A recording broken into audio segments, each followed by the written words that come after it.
Buenos Bueno, días. muy buenos días a todos. Bienvenidos a esta actividad académica del Servicio de Cuidado Intensivo de hoy, jueves 31 de marzo.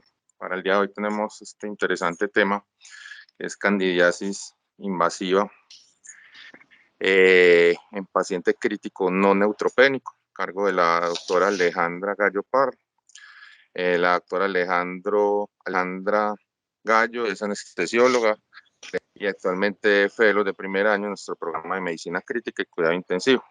Su asesor fue el doctor Cardeño, que es infectólogo de la Clínica Bolivariana. Muchas gracias, doctora, por la colaboración. Bienvenidos a todos, los dejo con Alejandra. Bueno, buenos días para todos. Muchas gracias por la asistencia. La idea es hablar de este tema, pues que obviamente es un tema del día a día en las unidades de cuidados intensivos, pero hacerlo pues como enfocado a los pacientes críticos que no son neutropénicos, digamos que con un enfoque muy práctico. ¿Listo? Entonces lo que vamos a hablar es una pequeña introducción, algo sobre la epidemiología y la importancia de conocer esta, los factores de riesgo y los scores de riesgo de los pacientes, el enfoque terapéutico y finalmente unas conclusiones. No vamos a ahondar mucho pues en las técnicas diagnósticas porque se haría muy extensa la revisión. Entonces, para empezar es importante tener en cuenta que esta enfermedad, la candidiasis invasiva, es una infección que tiene altas tasas de letalidad y se ha registrado, dependiendo de la serie, es una mortalidad que va entre el 10 al 47%. Y se ha encontrado que es responsable de aproximadamente 50.000 muertes por año.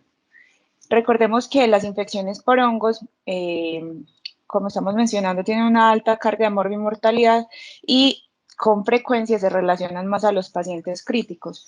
Dentro de estas infecciones fúngicas, la más frecuente siempre será la candidiasis invasiva, que va a responder alrededor del 70 al 90% de los pacientes, y existen otras, pero casi siempre se encuentran en el contexto de pacientes inmunosuprimidos, como la aspergilosis, la criptococosis y la neumocistosis.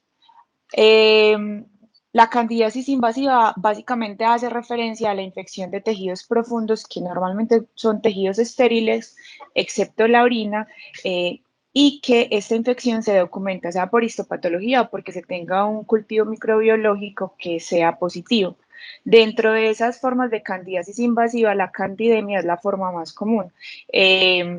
Pero, pues, y además hemos notado que en los últimos años, por el cambio en los pacientes que tenemos, la frecuencia de esta infección ha aumentado dramáticamente y esto se ha asociado básicamente a que tenemos pacientes más ancianos, con más frecuencia son pacientes inmunosuprimidos, el mayor uso de terapias de reemplazo renal y con ello pues como la asociación a uso de catéteres venosos centrales e invasiones, que hay más alternativas terapéuticas y una expectativa de vida mayor asociada a los pacientes con cáncer y un número mayor de pacientes que son receptores de trasplante y por ende pacientes que también tienen algún grado de inmunosupresión. Dependiendo del lugar y de donde se revise, esta infección va a ser entre la tercera y la cuarta causa de infección hematógena. Hay series pues, que incluso la ponen un poquito menos frecuente, pero digamos que en general es una causa importante, y dentro de los pacientes que están en la UCI va a explicar el 7% de los pacientes que están chocados. El 20% de los que están chocados y que son neutropénicos, pues con sepsis y neutropénicos, y lo que veníamos mencionando, tasas de mortalidad que son en realidad altas. Ahora, cuando los pacientes llegan a la UCI, digamos que habrá algunos que estén colonizados, ¿cierto? Colonizados no infectados, que es alrededor del 7%, pero esta tasa de colonización va aumentando significativamente y se han registrado tasas de colonización que van entre el 60 al 80%. Ahora, estar colonizado no necesariamente implica infección y en realidad solamente el 3% de estos pacientes que se colonizan hacen infecciones fúngicas invasivas. Cuando se ha revisado la frecuencia de los agentes causales, recordemos pues que la mayoría de las especies que causan infección pues que Cándida es una familia demasiado amplia y tiene más de 200 especies, pero dentro de las que causan infección, estas 5 son las más importantes. Ellas van a responder pues por ese 20% de resultados de cultivos positivos, pero la más frecuente siempre será la Cándida albicans y entre las otras serán pues, las especies no albicans responsables y dependiendo de la zona del mundo y del país va a variar la aparición de estas y la frecuencia de cada una de ellas. Este gráfico es simplemente para mostrarles la importancia de esto y es que empecemos o retrasemos el inicio de la terapia antifúngica va a impactar directamente en la mortalidad. Entonces, cuando hay un retraso o un inicio posterior a las 12 horas, ahí se triplica casi la tasa de mortalidad y ya a partir de ese momento, digamos, pues que no hay como unos cambios que sean en realidad significativos. Entonces, ese es el momento en el que deberíamos impactar para tratar de disminuir esas tasas de mortalidad tan altas que tenemos. Les venía mencionando que la frecuencia va a variar dependiendo de la zona. Entonces, por ejemplo, en Estados Unidos responde por el 8 al 10% de las infecciones del torrente circulatorio, siendo el cuarto patógeno más común. Pero, por ejemplo, en Europa, digamos, donde hay como un uso menos liberal de ciertos antimicrobianos y pues como una vigilancia tal vez un poco más alta, no es tan frecuente, se reporta que es el sexto al décimo germen más común y que es la tasa de infecciones del torrente circulatorio es entre el 2 y el 3%, ¿cierto? Y recordemos pues que la mayoría de las candidemias que se van a registrar van a ser de pacientes que se encuentran en la UCI. Entonces, este es un estudio que se hizo de forma retrospectiva tomando los pacientes del EPIC-2. Recordemos que el EPIC-2 fue un estudio que se realizó en más de 1.200 unidades de cuidados intensivos en 76 países y que recogieron alrededor de 14.000 pacientes que tenían sepsis, pues y miraron los hallazgos microbiológicos que tenían. Dentro de esos 14.000 pacientes, 99 tenían candidemia, 99 tenían cultivos positivos para cándida y de esos, pues sí daba una relación aproximada de 6.9 por cada 1.000 infecciones. Traigo esta gráfica para resaltar lo siguiente y es que la infección por cándida no es una infección que se presente de forma temprana en la UCI, no se va a presentar normalmente en la primera semana, sino que habitualmente se presenta después de la primera semana. Eso es pues como la frecuencia de aparición. Y esto también para mostrarles la relación sobre las especies albicans versus las no albicans. Esta relación va a variar dependiendo de la zona, pero es llamativo que en Latinoamérica para nosotros, pues digamos que la relación para el momento de este estudio pues era de 57 versus 42%, pero esta relación se ha venido invirtiendo posiblemente asociada al mal uso de los antifúngicos y en la actualidad pues hay zonas donde inclusive son más prevalentes las especies no albicans respecto a albicans. También esta tablita del mismo estudio para mostrarles lo siguiente, que es muy importante, las tasas de mortalidad. Cuando comparamos las tasas de mortalidad de las infecciones o de las candidemias comparadas con otras bacteriemias por gram positivos o gram negativos, las tasas de mortalidad son significativamente diferentes o más altas mejor en los pacientes que tienen candidemias. Y también se comporta como un factor de riesgo los pacientes, o es más frecuente en los pacientes con neoplasias de órganos sólidos. Sin embargo, pues otro también conocido serían las de cáncer hematológico, pero digamos que esta muestra fue como muy representativa, solamente se presentaron 2 casos en este grupo de pacientes, entonces digamos pues que no puedo tener pues como el poder, para hacer un adecuado análisis. Ya cuando nos venimos a nuestro país, encontramos pues algunos estudios, este es uno de ellos, y este fue un estudio retrospectivo que se hizo entre 2004 y 2008 en 7 unidades de cuidados intensivos, y lo que ellos querían mirar era la incidencia y la prevalencia de candidemia en pacientes críticos acá en el país, ¿cierto? Ellos encontraron que había una prevalencia de 1.4 por estancia y de 2.4 casos por cada 1.000 días de hospitalización. En términos generales, esta prevalencia es mayor que en otros países y adicionalmente, pues lo que les venía mencionando previamente, que hay un aumento de la presencia de Candida no albicans durante el estudio y esta es la relación que ellos encontraron en cada una de esas 7 unidades de cuidados intensivos. Digamos que en promedio en la mayoría, pues la frecuencia de Candida albicans oscilaba entre el 40 a más o menos el 60 al 68%, ¿cierto?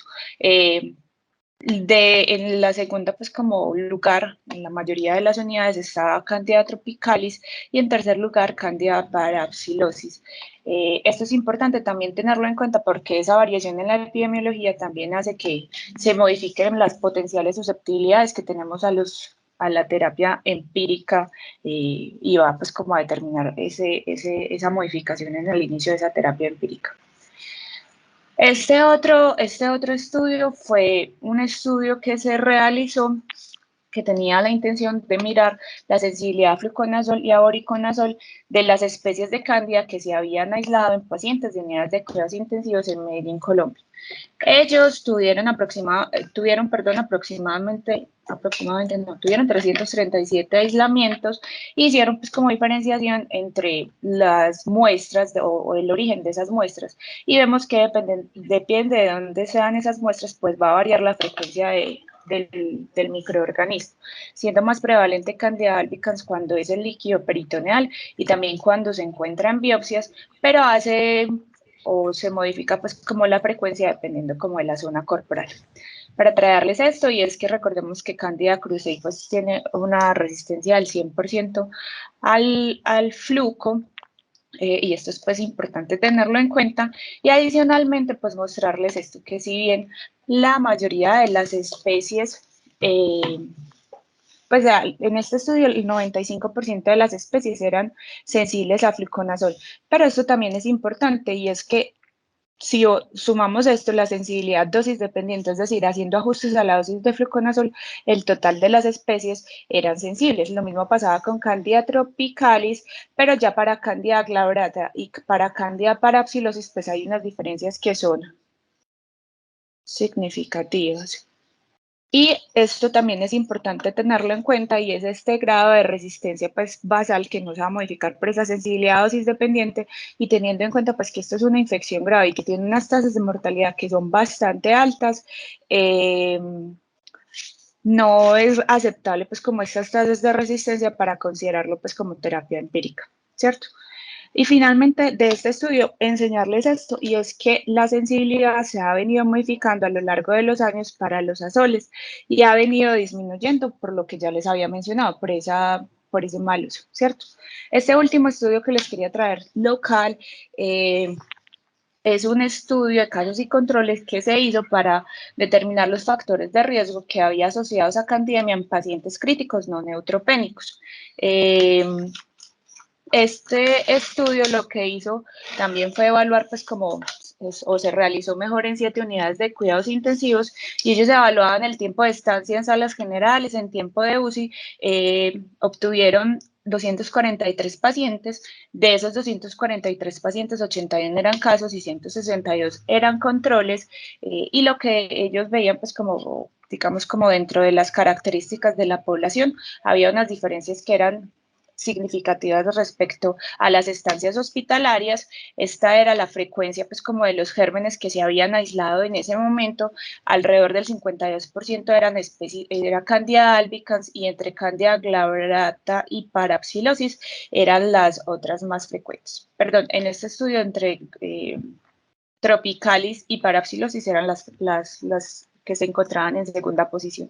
Y ya cuando ellos hacían pues como la revisión de los análisis univariados, digamos que con diferencias estadísticamente significativas, el tiempo de estancia media, la estancia en UCI mayor de 14 días, el tiempo de estancia hospitalaria total y que tuvieran una estancia mayor a 25 días era estadísticamente significativo, el uso de antibióticos de amplio espectro y sobre todo el uso de meropenem es un factor de riesgo muy importante con un OR de 4.6 para desarrollar esta infección. La nutrición parenteral no dio pues estadísticamente significativa de forma llamativa y había otros antibióticos pues que también eran importantes como el uso de piperacilina, pero veamos que es una diferencia muy importante cuando utilizamos carbapenémico versus no. La cirugía abdominal también fue otro factor, los pacientes chocados y en hemodiálisis y cuando hacían análisis multivariados para determinar pues como cuáles eran esos factores de riesgo, los que definitivamente cumplían pues como o quedaban estadísticamente significativos eran aquellos pacientes que tenían estancia hospitalaria mayor a 25 días, los que tenían estancia en UCI mayor a 14 días, que esto es lo que se corresponde con ese estudio retrospectivo del EPIC que les había mostrado, los pacientes que están en hemodiálisis, el uso de meropenem en este análisis multivariado 1R de 3.75 y la presencia o el antecedente de cirugía intraabdominal. Listo. Entonces, ¿para qué es importante tener esto? Porque más adelante vamos a ver, tener esto en cuenta, porque más adelante vamos a ver que cuando se evalúa o uno de los factores de riesgo a tener en cuenta es, venga, en mi unidad de cuidados intensivos, ¿con qué frecuencia los pacientes presentan candidiasis invasiva? ¿Cierto? Si esa frecuencia es alta, que en algunos series dice 5%, en otros lados dice 10%, pues digamos que eso ya constituye un factor de riesgo para mi paciente. Y lo otro es tener en cuenta cuáles son las especies más comunes en mi unidad, porque digamos eso también va a orientar el tratamiento y el manejo.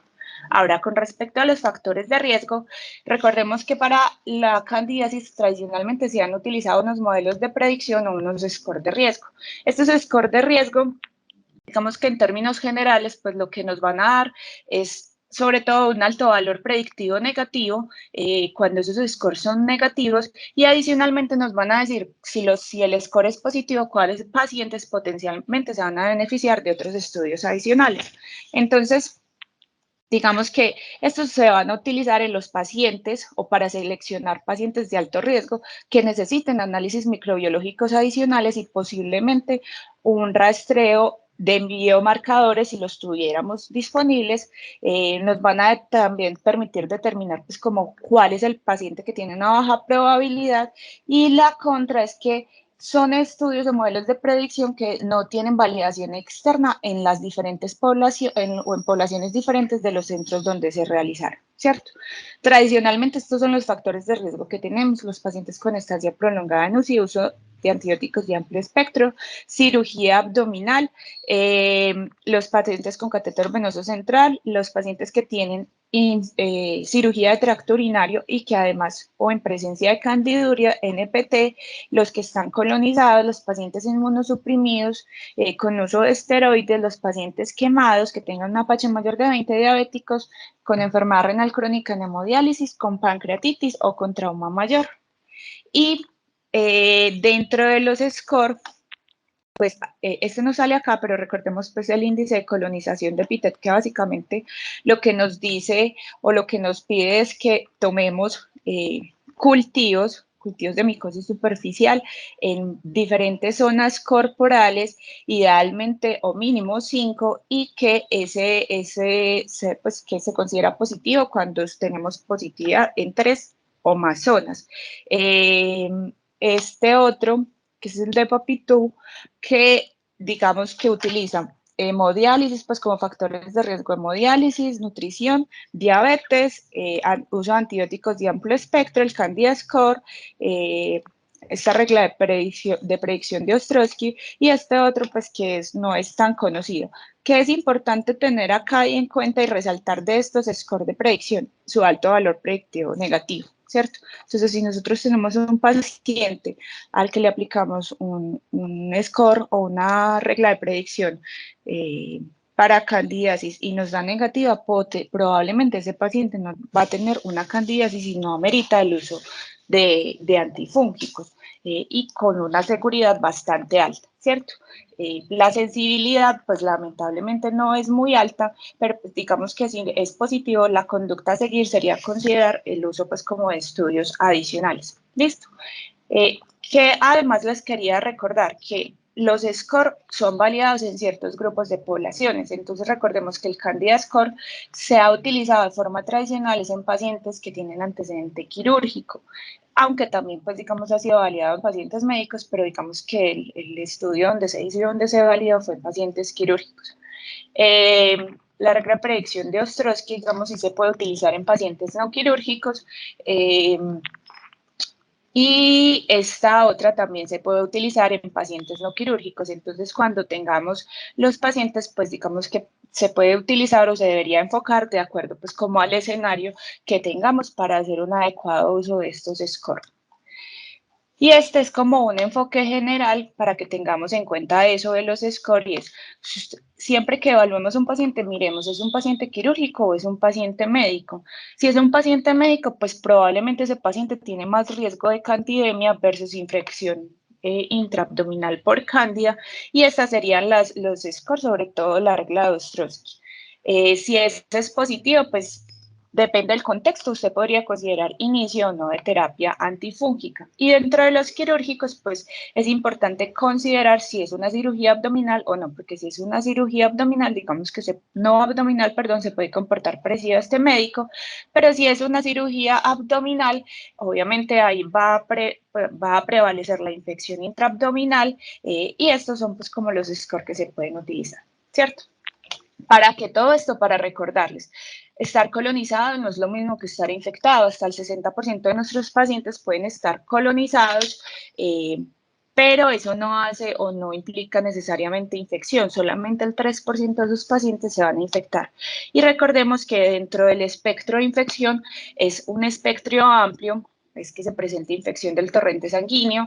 Recordemos que la candidemia además es una de las infecciones que con mayor frecuencia producen endoftalmitis. Entonces los pacientes que tienen candidemia siempre les deberíamos hacer evaluación de esto durante y después de terminar el tratamiento, también que se presente en sitios que sean estériles, peritonitis por cándida, que se demuestre en histopatología, que tengamos una candemia asociada a catéter, compromiso del sistema nervioso central, que es más común en niños, y las infecciones pulmonares por cándida también tienen que ser confirmadas por histopatología. Cuando tenemos aislamientos de cándida en la vía respiratoria, habitualmente esto va a corresponder a colonizaciones, y adicionalmente los pacientes con infecciones de vía urinaria, solamente considerar tratamiento si se encuentra pues como en el contexto de un micetoma.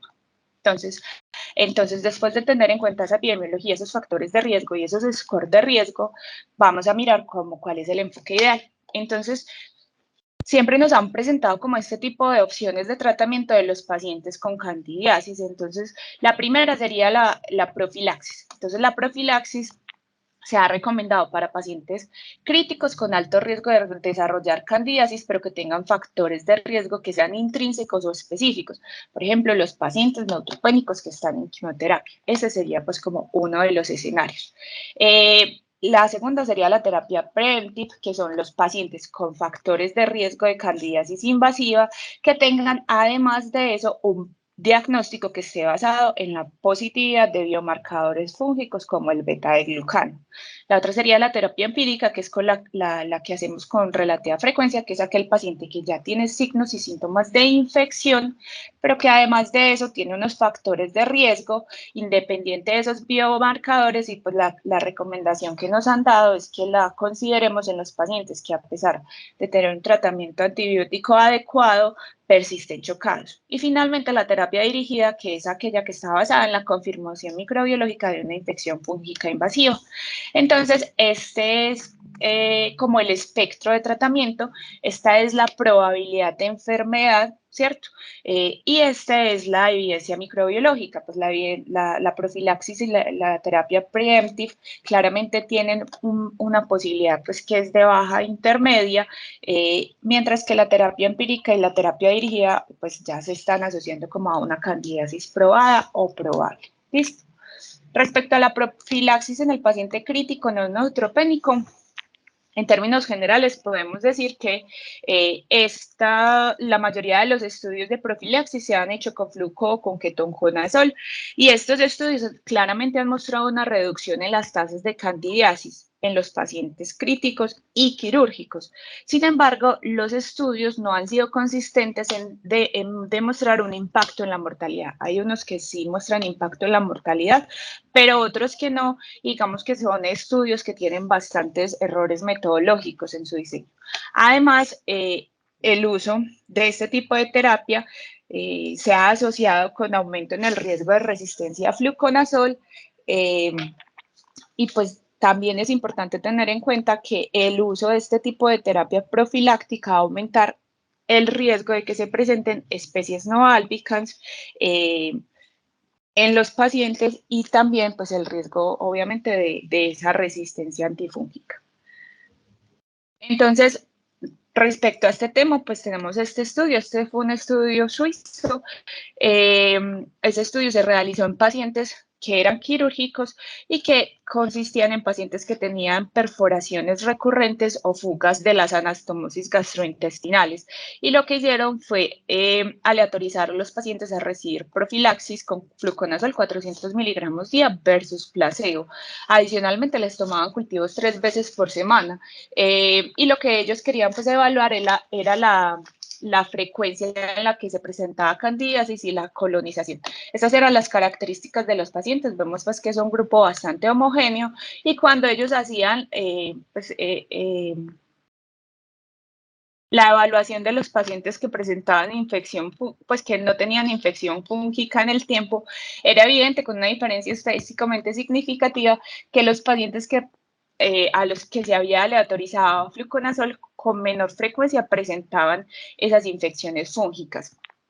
Y cuando se evaluaba a los pacientes que de entrada, pues porque recordemos que algunos ya van a llegar colonizados, los pacientes que no estaban colonizados y los que sí estaban colonizados a la entrada del estudio, para mirar la emergencia o la aparición nueva de cándida, había una diferencia significativa a favor del fluconazol, y los que ya estaban colonizados, la aparición o el desarrollo de infección por cándida, pues también había una diferencia que era estadísticamente significativa, ¿cierto? Entonces ellos en este estudio recomendaban o consideraron que para ese grupo de pacientes, pacientes quirúrgicos con fugas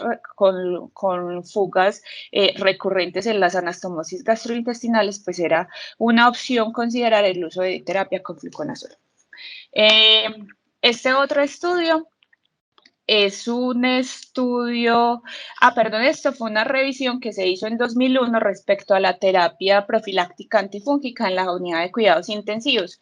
Y en esta revisión, pues lo que ellos definen o lo que ellos llevan pues, o que concluyen es que la profilaxis se debería considerar en los pacientes críticos que no tienen neutropenia, pero grupos seleccionados, como los que tienen patología gastrointestinal con perforación persistente, los que tienen trasplante de hígado, y decían que posiblemente aquellos que tenían también trasplante de páncreas.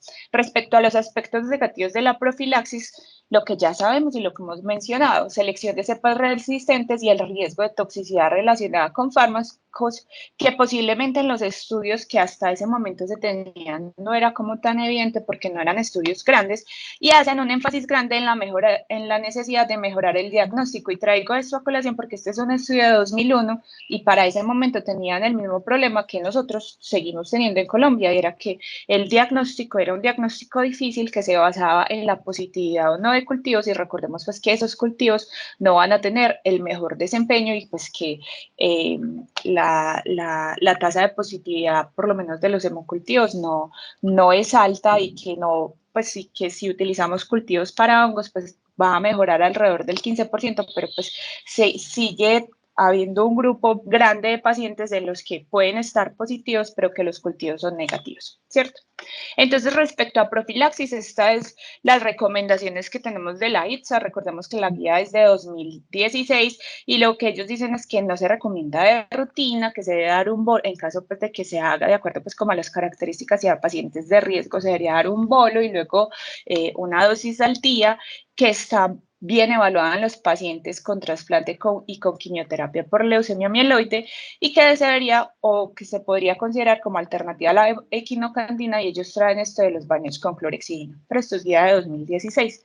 La guía europea o la Sociedad Europea de Enfermedades Microbiológicas dice que ellos tienen una recomendación en contra de la administración de rutina y universal de profilaxis antifúngica en pacientes críticos. Esta recomendación es débil y tiene una moderada calidad de la evidencia. Entonces, eso respecto a la terapia de profilaxis. Respecto a la terapia preventive, este es un estudio que era un estudio de intervención, pero era de cohortes. Fue un estudio prospectivo y retrospectivo. Tenían una cohorte a la que le hacían seguimiento 2 años y evaluaron pues también una cohorte retrospectiva 2 años previos. Y lo que ellos querían mirar era la eficacia del tratamiento preventive en los pacientes o para prevenir candidiasis en pacientes quirúrgicos en estado crítico. Fueron 933 pacientes, 478 en el grupo prospectivo y 455 en el grupo de control, y una de las condiciones para el ingreso era que esos pacientes tuvieran una estancia que fuera mayor de 5 días en la unidad de cuidados intensivos. La intervención que ellos hicieron fue que se realizó tamizaje o cribado a todos los pacientes que llegaban a UCI mediante el índice de colonización, ¿cierto? A los pacientes que estaban colonizados se les daba terapia antimicótica preventiva o preventive con fluconazol por 2 semanas, y la que tenían o lo que querían mirar era qué tan frecuente se presentaba la candidiasis probada o comprobada en esos pacientes quirúrgicos. Estas son las características de los pacientes. Recordemos que son un estudio de cohortes, entonces no están aleatorizados y hay pues diferencias en las características de la población, sobre todo pues como el grado de severidad de la enfermedad, el uso de antibióticos fue más frecuente en los pacientes de la cohorte prospectiva, y la frecuencia de candidiasis probada fue mayor en el grupo o en la cohorte retrospectiva, ¿cierto? Y también la candidiasis adquirida en la unidad de cuidados intensivos. Esta es pues como lo que ellos hicieron o el enfoque que hicieron, y era los pacientes que tenían un índice de colonización corregido le daban terapia preventive. A los que no tenían ese índice corregido pero que sí, pues también algunos recibieron terapia, pues que sí tenían un índice de colonización mayor de 0.5, les daban, a algunos les dieron también terapia preventive, y fueron muy pocos a los que no tenían ninguno de los dos índices de colonización que por alguna razón pues empezaron de forma empírica el uso de fluconazol, ¿cierto? Entonces, estos son los tratamientos que se dieron dependiendo de la colonización y la frecuencia respecto a la terapia preventive, a la descontaminación local, a la terapia empírica tardía y a los que no recibían pues como ninguna terapia, ¿cierto? Y esta fue la frecuencia de aparición de cándida en esos pacientes. Entonces, dentro del grupo preventive era más frecuente, 88%, que no apareciera, pues que no adquirieran especies de cándida respecto a los otros grupos, ¿cierto? Y era menos probable que se presentaran con especies adquiridas de cándida. Este es otro estudio que se publicó en Infectious Disease en 2015 y es un ensayo clínico aleatorizado. Lo que quería evaluar era un enfoque también preventive con micafungina, 100 miligramos día en pacientes en UCI que requerían cirugía abdominal, que fuera urgente por infecciones intraabdominales. Lo que ellos querían mirar o lo que ellos evaluaban fue una variable coprimaria, que era la frecuencia de incidencia de candidiasis, pues, o la incidencia de candidiasis y el tiempo desde el inicio de esa candidiasis o de la terapia hasta el primer evento. Dentro de los criterios de ingreso eran los pacientes con infección intraabdominal que fuera adquirida en la comunidad y que tuvieran ya entre 70 a 120 horas de estancia, o los pacientes con infecciones intraabdominales que fueran nosocomiales mayores a 48 horas de estancia, que tuvieran además una estancia en unidad de cuidados intensivos que fuera mayor de 48 horas. Importante dentro de los criterios de exclusión, que excluyeron los pacientes con pancreatitis y lo que les había mencionado, ellos hacían una evaluación de candidiasis al ingreso, durante y al final del tratamiento, consideraban los estudios o los pacientes positivos aquellos que tenían histopatología o cultivos positivos, y también les hacían seguimiento con beta-glucano, PCR y antígeno humanado. Entonces, estos fueron los pacientes que se aleatorizaron, fueron 252, 127 recibieron placebo y 125 recibieron micafungina, y finalmente, pues como después ellos hacían como una confirmación de candidiasis invasiva al ingreso como por una junta, y de esos pues se diagnosticó que este número de pacientes tenía candidiasis al ingreso, y finalmente pues como a los que se les hizo el análisis era a este grupo de pacientes, ¿cierto? Dentro de las características demográficas, pues estas eran las que nos traen reportadas, y la frecuencia de candidiasis invasiva o la incidencia de candidiasis invasiva cuando tomaban el total de pacientes, sin esos que se habían excluido porque se había encontrado pues como probada al ingreso, no habían diferencias que fueran estadísticamente significativas en ninguno de los dos grupos, ¿cierto? Ni los que estaban confirmados, ni tampoco los pacientes que fueron por intención de tratar, que fueron esos que ya no, pues que después de la evaluación de la Junta continuaron pues como en la evaluación del estudio, ¿cierto? Y al final del tratamiento, pues llamativamente, dentro del paciente que recibió micafungina había una tasa que era mayor de muerte. Estas son pues como la frecuencia de los eventos. Es importante resaltar que aunque no era estadísticamente significativo, parecía que los pacientes que tenían infección intraabdominal nosocomial y esos que eran mayores de 65 días tenían como una tendencia a que les iba mejor si utilizaban micafungina, pero recordemos pues que esto no fue estadísticamente significativo y que posiblemente se deba a la cantidad de pacientes pues, que se estudiaron y que no tuvo poder. Entonces, la conclusión en este estudio es que ellos no pudieron demostrar que la administración preventiva de quinocandina fuera eficaz en los pacientes con candidiasis quirúrgicos, pues en UCI quirúrgicos y con alto riesgo de infecciones intraabdominales, y que posiblemente eso se podía deber o a que el fármaco se administró tarde o en general a que ellos tuvieron un bajo número de eventos de candidiasis, ¿cierto? Este otro estudio es un ensayo, eso fue un ensayo piloto en el que se evaluaron pacientes que estaban en UCI, eran pacientes inicialmente quirúrgicos y que tuvieron una estancia en UCI por mínimo 3 días. Como fueron pocos los pacientes los que iban recolectando después o durante el proceso pues como del estudio, también ingresaron pacientes en UCI médica y excluyeron pacientes que fueran trasplantados, inmunosuprimidos o embarazadas. Estas eran las definiciones de caso que ellos tenían. Y lo que ellos querían mirar era pues comparar la terapia preventive versus la terapia empírica en los pacientes. Estas eran las definiciones de caso. Entonces, candidiasis probada era que tuvieran una evidencia microbiológica, fuera por cultivos o por histopatología. La probable era la presencia de síntomas entre los pacientes con fiebre, los pacientes chocados, que tuvieran uso de antibióticos, que es básicamente la regla de Ostrowski, y adicionalmente que tuvieran aislamiento o que no tuvieran un diagnóstico, pues que estuvieran colonizados o que no tuvieran un diagnóstico alternativo. Y también consideraron la infección urinaria por cándida, pero eran pacientes que tuvieran candiduria, que tuvieran más de 100.000 unidades formadoras de colonia, que tuvieran un sedimento activo, que tuvieran fiebre y que no tuvieran otro diagnóstico que fuera pues como más probable. Y el compromiso, la candidiasis esofágica, también la consideraron como probable, ¿cierto? Entonces estos fueron los pacientes, eso se hizo en la Universidad de Duke.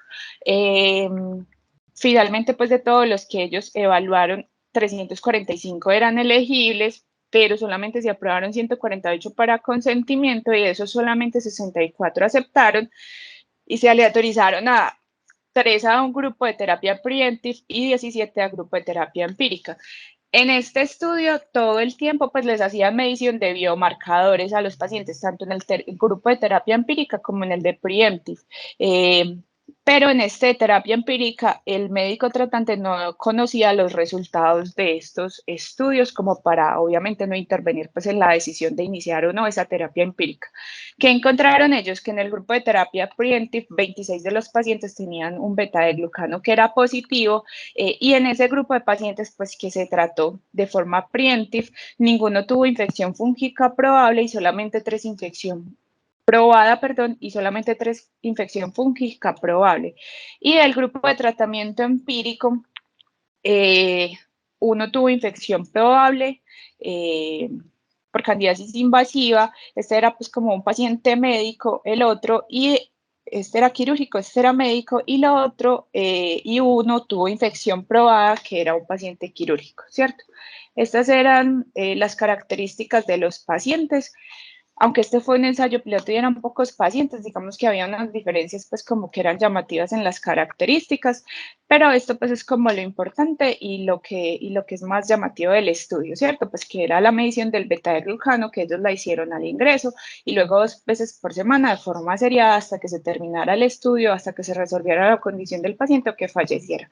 Y lo que ellos encontraron era que con valores de beta-glucano se tenía un valor predictivo negativo que era de 100%, pues esto es muy importante en realidad con todos los valores. Se tenía un valor predictivo negativo de 100%, incluso después de valores de 60, pero lo importante es que cuando, pues, si usted tenía valores secuenciales, digamos que mejoraba un poco la sensibilidad, ¿cierto? Entonces, cuando tenía valores secuenciales que eran mayores de 75, la sensibilidad mejoraba sin afectar, pues, como ni la especificidad ni el valor predictivo negativo.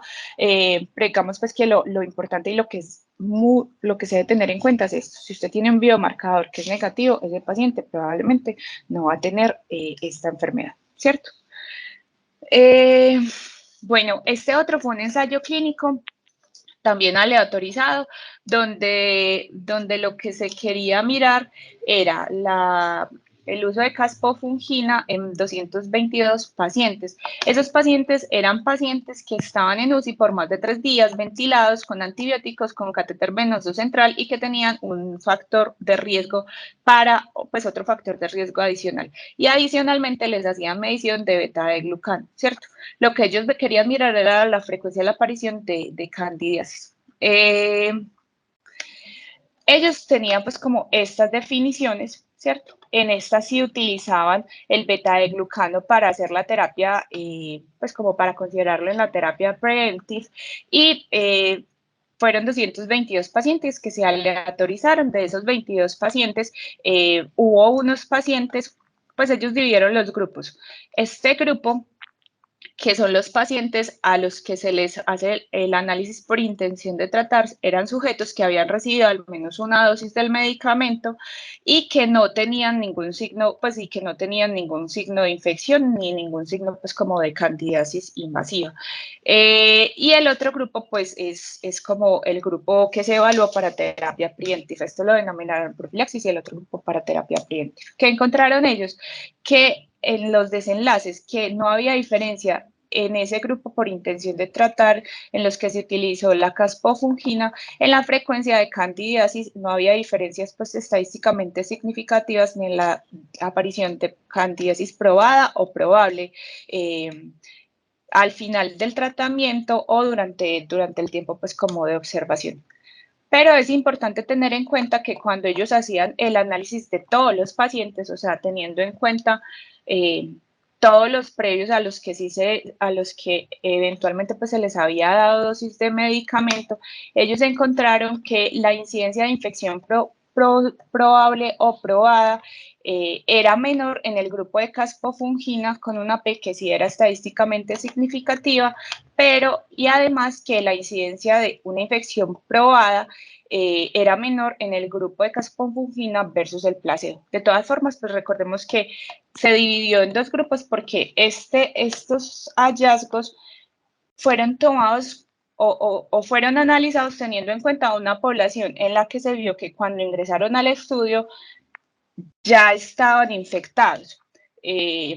Pero pues finalmente se les inició manejo de forma temprana, entonces digamos que probablemente por eso hubo una diferencia pues como en los resultados. Entonces, para concluir esta parte de terapia preventiva, ya vamos a terminar, las guías de la IT retiraron esta recomendación en el 2016, las guías canadienses no la recomiendan y las guías europeas dicen que no se recomienda, pero que se requieren más, pues con una evidencia débil, pero que se requieren más estudios, porque es importante también tener en cuenta cuál es su eficacia y el impacto en la ecología. ¿Cuáles son los problemas de este tipo de abordaje? Es uno, que los criterios de inicio no son caros, que es un abordaje costoso porque estamos empezando tratamiento posiblemente a pacientes que no están infectados y que es un tratamiento que también es costoso y adicionalmente pues que es necesario para hacer este abordaje tener beta-glucano como marcador de inicio y en nuestro medio no está disponible, entonces la pregunta pues a considerar es si nosotros que no lo tenemos, pero que sí podemos hacer índices de colonización, podríamos utilizar esos índices de colonización como un score de alto valor predictivo negativo para no iniciar tratamiento o si ya se inició para retirarlo, ¿cierto? Este otro estudio, este ya después de, no de terapia, esto ya es de terapia empírica, perdón, es un estudio pues, que se hizo en unidades de cuidados intensivos quirúrgicas, eran pacientes de 18 años, excluyeron los pacientes que estuvieran inmunosuprimidos, colonizados o que ya tuvieran diagnóstico, se les hizo tamizaje o colonización en rectorina, tracto respiratorio, heridas y sangre, y clasificaron los pacientes en que estuvieran no colonizados, colonizados no infectados o colonizados e infectados, y además les hacían vigilancia del beta de glucano al ingreso al día 3 y luego cada semana, ¿cierto? Este estudio, pues digamos que inicialmente esperaba que fueran muchos pacientes, pero al final solamente incluyeron 28 pacientes. Estas eran las características de ellos. 4 estaban colonizados infectados, 23 tenían colonización que era unio multifocal y solamente 3 no estaban colonizados. Lo interesante de esto es nuevamente los valores de beta de glucano, ¿cierto? La mayoría de los colonizados infectados tenían una media beta de glucano que era muy alta y que era estadísticamente significativa, y todos esos colonizados tenían valores que eran mayores de 80 y se correspondían con los índices de colonización y con el Candida score mayor de 3. Respecto a los colonizados y no infectados, digamos que tuvo problemas para diferenciar, sobre todo pues como los de colonización multifocal, porque habían varios que tenían pues valores inferiores, y de los no colonizados, también llamativamente los 3, tenían valores que eran mayores a 80, pero pues recordemos que la sensibilidad de los cultivos no es alta, y que digamos esto puede explicar pues ese resultado y también que solamente fueron 3 pacientes. Pero nuevamente para mostrarles. La sensibilidad va a variar dependiendo de la estrategia que utilicemos, pero el beta de glucano, un valor predictivo negativo de 100, y otro importante es que el Candida score mayor o igual a 3 también nos va a dar un valor predictivo mayor de 100, de 100. Y estas áreas bajo la curva de cada uno, pues este es beta de glucano, este es el índice de colonización y este es Candida score, y el que mejor desempeño tiene, pues claramente es el beta de glucano para hacer diagnóstico. Bueno, entonces con respecto a la terapia empírica, ahora sí recordemos que esta terapia se va a utilizar en los pacientes que tienen factores de riesgo, que tienen fiebre y que tienen fiebre a pesar de tratamiento antibiótico óptimo, son pacientes neutropénicos que tienen neoplasias, pues o se puede considerar a los pacientes neutropénicos, y en los no neutropénicos, en estos que tienen fiebre persistente, que tienen marcadores serológicos de candidiasis o que tienen una etiología no definida. Los estudios en términos generales muestran que muchos de los pacientes que están ventilados, más o menos 6%, tienen tratamiento antifúngico por la sospecha, y eso, pero cuando evalúan pues como de forma retrospectiva ese uso de tratamientos antifúngicos, la mayoría de esas prescripciones se ha hecho de forma empírica. Eso fue en Francia, y digamos que solamente se confirma infección en el 20% de los pacientes. Entonces digamos que la terapia empírica continúa siendo pues como la estrategia que utilizamos nosotros en el medio, pero finalmente no podemos, en muchos casos, hacer un diagnóstico o confirmar la infección.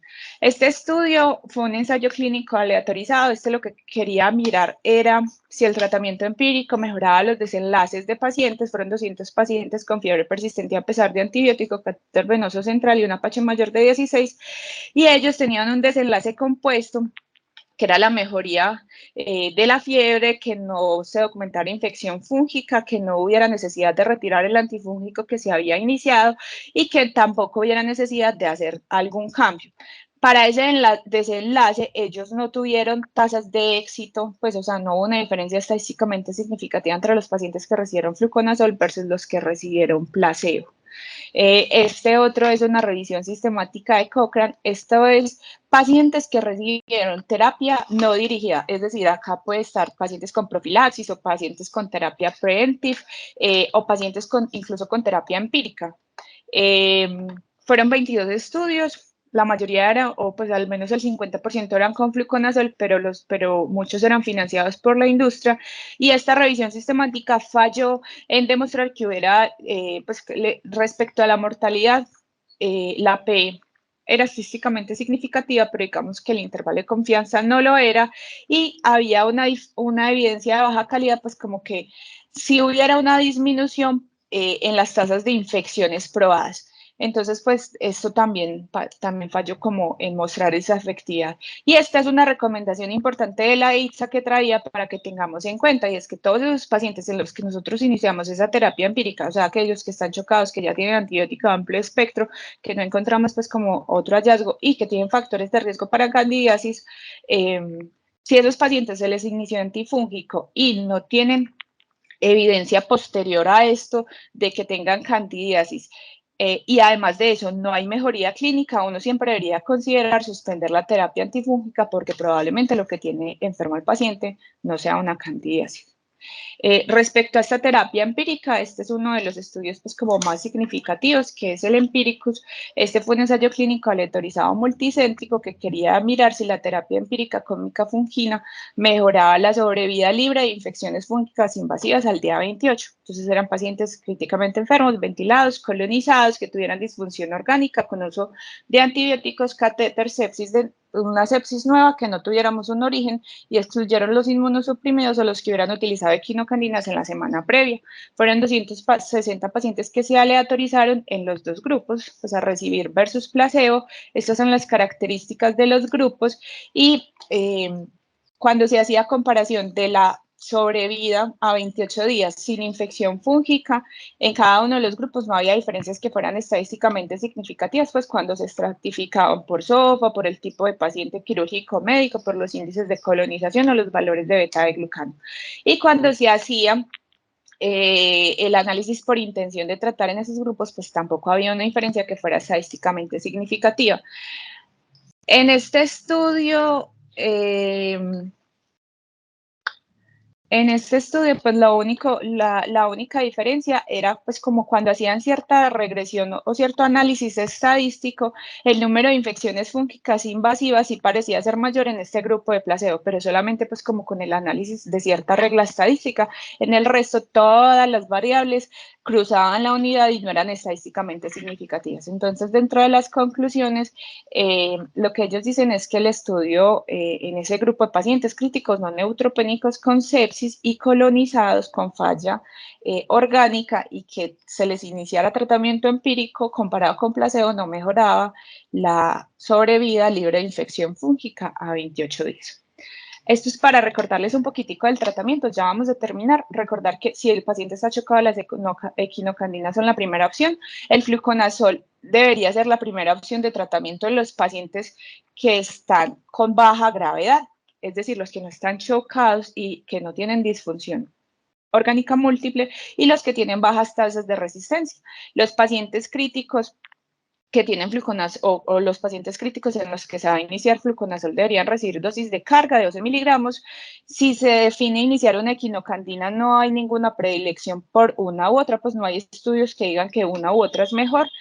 En caso de que las opciones pues, o las presentaciones, se defina utilizar anfotericina, preferir las presentaciones liposomales, aunque esto no está recomendado, siempre que se pueda, de acuerdo a la sensibilidad, bajar el espectro cuando el paciente ya esté estable, no desescalar si no se han retirado las invasiones, es decir, si yo tengo una infección, si mi paciente va mejorando, lo tengo con una equinocandina, pero sigue, no sé, con un catéter, pues lo debo seguir con la equinocandina a pesar de que el paciente esté mejor, y siempre suspender la terapia si tenemos cultivos negativos y el paciente no ha mejorado. Este es un algoritmo pues como de abordaje que trae la guía europea para los pacientes que tienen sepsis, pues para los pacientes con sepsis no neutropénicos. Ellos dicen, ¿es una sepsis de origen abdominal? Sí, este paciente tiene alto riesgo de candidemia, puede hacer estudios pues basados en PCR, que nosotros no lo tenemos, y inicie la terapia, ¿cierto? Si usted tiene esos PCR negativas y ya tiene control de la fuente y adicionalmente tiene un beta de glucano que es bajo, pues podría suspenderla. Y para el otro grupo, es decir, los que no son sepsis de origen abdominal, probablemente sea más una candidemia que una candidiasis invasiva, debería ser pues como índices de colonización o score de riesgo, excluir pues como otras infecciones, y de acuerdo a los scores, a los biomarcadores, si tiene beta de glucano, otros biomarcadores positivos, usted podría iniciar el tratamiento, y si no, pues hacer una evaluación y esperar. Y este fue como un algoritmo que yo hice de acuerdo pues como lo que estudié, y era pues usted primero tiene que conocer su epidemiología local. Si usted tiene una frecuencia en UCI que es mayor de 5 a 10%, usted ya tiene pues un riesgo alto. tiene que preguntarse si su paciente tiene factores de riesgo. De ahí mirar qué tipo de paciente es, si es médico quirúrgico, si es un paciente médico utilice la regla de Ostrowski, y si es un paciente quirúrgico podría utilizar el Candida Score o también la regla de Ostrowski, que utiliza los dos. Si esto es positivo, pues si no es positivo, se descarta infección fúngica invasiva, y si es positivo, podríamos nosotros, que no tenemos biomarcadores, considerar utilizar el índice de colonización, ¿cierto? Si ese índice de colonización es mayor de 0.5, entonces en ese caso, pues usted ya sabe que su paciente tiene una colonización que tiene factores de riesgo, y en ese caso, pues aunque todavía no hay como unas evidencias claras, usted podría definir hacerle terapia empírica o esperar, pues, o ver la evolución del paciente, y si eventualmente el paciente se inestabiliza, tiene un nuevo episodio de sepsis, pues iniciar terapia empírica basado en todo esto, con esos factores de riesgo y con ese índice de colonización. Estas son pues las conclusiones. Es necesario conocer la epidemiología local. Se debe realizar todos los días en la unidad de cuidados intensivos cuáles pacientes tienen factores de riesgo. Sabiendo que no tenemos beta de glucano, podríamos utilizar los índices de colonización como una opción, no para iniciar terapia. O sea, no estar colonizado no es estar infectado, sino para que usted de entrada ya sepa, ve, este paciente tiene riesgo y está colonizado. Darle un uso y un valor adecuado a los score, o sea, el score que es para el paciente que es. Recordemos que iniciar temprano la terapia impacta la mortalidad, que esta infección no va a aparecer en los primeros días de estancia en la UCI, y esto es un mensaje muy importante, y es que antes de prescribir un antibiótico, sobre todo carbapenémicos, recordemos que esto es un factor de riesgo muy, muy importante, y miremos si no existe otra opción de terapia antibiótica y si en realidad ese paciente necesita ese antibiótico, porque eso nos va a disminuir el riesgo de aparición. Y ya, muchas gracias.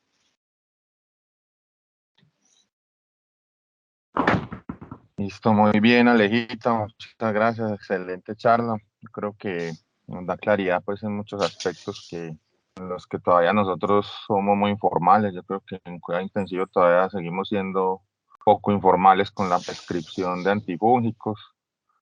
Yo creo que se van depurando cositas, como digamos la poca evidencia pues en el contexto pues de uso de antimicóticos como estrategia preventiva, que obviamente se circunscribe a casos muy seleccionados, y que obviamente pues a la hora pues de definir inicio de terapia antimicótica empírica, creo que pues, la enseñanza es que nos debemos llenar pues de criterios más objetivos y no hacerlo digamos de la manera tan informal que habitualmente lo hacemos. Alguien un doctor Cardenio, que fue el asesor de la charla de Aleja, si de pronto nos quiere hacer algún comentario. Gracias, buenos días. Quería preguntarle si se escucha bien porque no tengo buena señal donde estoy. Sí, señor, se escucha perfecto. Listo, perfecto. Bueno, no, una muy buena revisión de la doctora Alejandra. Realmente se discutieron varios aspectos que eran muy importantes tratar de dejar claridad. El Empiricus, que es el trabajo que ella señala, el ensayo clínico que evaluó la terapia empírica, digamos, demuestra cómo aún en escenarios donde eran pacientes con factores de riesgo, con manifestaciones clínicas de infección, no hubo diferencia en mortalidad. Eso lleva, digamos, a tener la consideración, como bien señalaba el doctor, de llenarse como de motivos y no hacerlo como tan, a veces, digamos, uno en la UCI, obviamente está preocupado por el paciente y lo ve mal y decide iniciar el antifúngico en el paciente que pronto no viene evolucionando bien. Pero hay que llenarse de todos los motivos que bien señaló la doctora, los factores de riesgo. Posiblemente tenemos que apoyarnos en la colonización, dado que no tenemos beta de glucano, pero la colonización interpretada, como bien señaló la doctora, más como por su alto valor predictivo negativo y no como un valor predictivo positivo, que de hecho pues es muy bajo. Ahora, del Empiricus hay una cosa muy importante a señalar y que tendrá que tenerse en consideración. El porcentaje de pacientes que tenían pancreatitis era bajo, estaba poco representado, 5%. Y el porcentaje de pacientes con infección intraabdominal o cirugía abdominal, perdón, también fue bajo. Y esas son poblaciones que sabemos que tienen un riesgo alto y que posiblemente tengamos que considerarlo a la hora de decidir el inicio empírico de estos pacientes. Por lo demás, excelente presentación y quedamos atentos a los comentarios. Muchas gracias. El profe Arroyave tiene la mano levantada. Dale, profesor. Gracias, David. No, simplemente me quería unir al aspecto que resaltó David de la calidad de la presentación. También felicito a Alejandra. No solo la información está bien documentada, sino que muy bien expuesta de manera clara. Y yo creo que nos quedan elementos, sobre todo, a mi modo de ver, cada vez más hacia el límite, hacia ser prudentes, como señala el doctor Cardeño, hacer, digamos, en la medida de lo posible de pacientes difíciles, pero digamos abrir el espectro de las otras posibilidades que a veces se nos limita como mucho la mirada en un solo aspecto y yo creo que aporta muchísimo en eso. Muchas gracias. Muchas gracias, Gracias. profesor. ¿Algún otro comentario? No veo más manitos levantadas. ¿Me ayudas a cajita si es alguno? De No, profe, en el pronto, momento no hay como nadie más que tenga algún comentario. sí, no veo más manitos levantadas, no. Creo que ya, pues, en virtud del tiempo, que ya son las 8:30 pasadas, ya podemos dar por finalizada, reiterando las felicitaciones a Aleja por la excelente presentación y agradecimiento al doctor Cardeño ahí por la asesoría. Muchas gracias a todos. Nos vemos en la actividad que sería mañana del Ágora de Medicina Crítica. Muchas gracias a todos por la asistencia. Muchas gracias, Alejito. Muchas gracias a todos y gracias al doctor Cardeño por ayudarme a realizar la charla. Que pasen buen día.